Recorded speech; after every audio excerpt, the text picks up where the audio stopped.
Hello everyone, আবারও চলে আসলাম একটা ছোট্ট মিনি ব্লগ নিয়ে। তো সকালবেলা ঘুম থেকে উঠেই এখন ডেইলি বৃষ্টি। তো কালকেও বৃষ্টি ছিল, আর কালকে তো ছিল বৃহস্পতিবার। তো সকালবেলা উঠে ঘরটর মুছামুছি করলাম, মুছামুছি করে স্নান টান করে আর তারপরে পুজো দিলাম।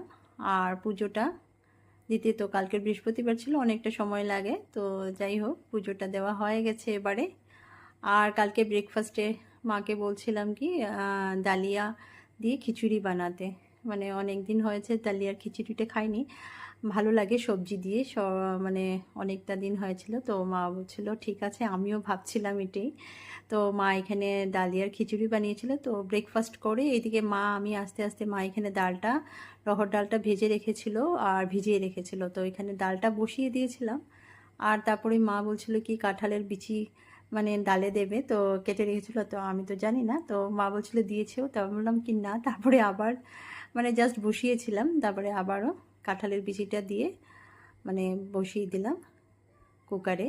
আর এইদিকে মা বাঁধাকপি কেটে দিয়েছিল, আর আলুটা কাটতে কালকে মা ভুলে গেছিলো। তো আমি যখন ভাবছিলাম কি আলুটা ভাজবো, তো মাকে জিজ্ঞেস করলাম, তো মা বলে হ্যাঁ আমি কেটে দিচ্ছি। তো আমি বললাম মা আবার ওদিকে একটু লতি কেটে রাখছিল, অনেকটা লতি ছিল। তো মা বলছিল আমি লতিটা কেটে রেখে দিই আগামীকালের জন্য, বসে কি করব।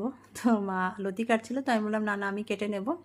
তো এখানে আমি আলুটাকে কেটে নিয়েছি, আর এদিকে ডালটাও সেদ্ধ হয়ে গেছিলো। আর রহর ডালটা কিন্তু আমিষে বেশি ভালো লাগে, কারণ রসুন ফোড়ন দিয়ে, তো নিরামিষে বানাচ্ছি যেহেতু। তো এখানে মা বলছিল একটু বেশি করে আদা দিতে, তো একটু বেশি করে আদা দিয়ে ডালটা ফোড়ন দিয়ে দিলাম।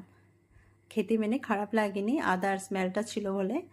আর তারপরে ডালটা হয়ে গেছিলো, আর তারপরে এখানে আলুটাকে লাল লাল করে একটু ভেজে নিলাম বাঁধাকপি ঘন্টতে দেবো বলে।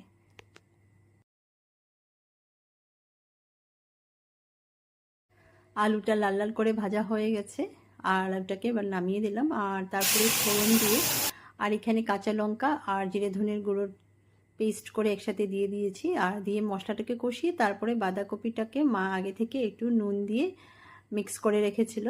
আর বাঁধাকপিটা দিয়ে তারপরে এখানে আলুটাও দিয়ে দিয়েছিলাম, কারণ আলুটা ভাজার সময় সেদ্ধ হয়নি বলে বাঁধাকপির সাথে দিয়ে দিয়েছিলাম। তো এদিকে বাঁধাকপির ঘন্টটা হয়ে গেছে।